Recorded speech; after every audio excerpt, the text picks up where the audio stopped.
எப்பயாச்சும் ரூம்குள்ளே போனப்புறம் எதுக்காக இந்த ரூமுக்கு வந்தோம், என்ன ஒர்க்காக வந்தோம், என்ன எடுக்கிறதுக்காக வந்தோம் அப்படின்னு மறந்துருக்கீங்களா?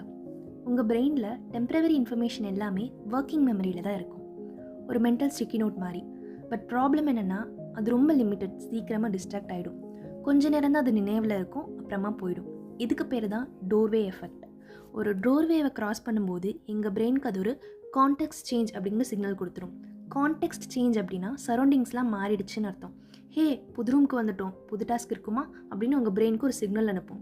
ஸோ அது என்ன பண்ணுன்னா, ஷார்ட் டேர்ம் மெமரியில் இருக்க உங்கள் ஒரிஜினல் ரீசனை கிளியர் பண்ணிடும். அது மற்ற புதிய விஷயங்களை கிராப் பண்ணுறதுக்கு ரெடி ஆயிடும். எஸ், உங்கள் பிரெயின் லிட்ரலாக அதை வைப் பண்ணிடும்.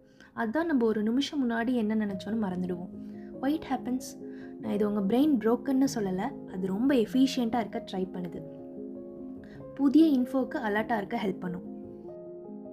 எங்க விட்ட? இங்க இல்ல இல்ல இல்ல இங்க தானே. இங்க.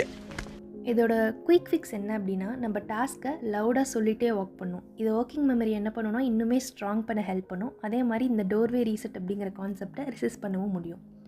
நம்ம சைல்ட்ஹுட்டில் வீட்டில் ஏதாவது ஒன்று வாங்க சொன்னாங்க அப்படின்னு கடைக்கு போகும்போது நம்ம அந்த திங்ஸை மறந்துடக்கூடாது அப்படிங்கிறதுக்காக ரோட்டில் போகிற வழியெல்லாம் அதை நம்ம சொல்லிக்கிட்டே போவோம். சொல்லிகிட்டே ரிப்பீட் பண்ணிகிட்டே கடை போய் சேர்கிற வரைக்கும் சொல்லிட்டு போவோம். கரெக்டாக?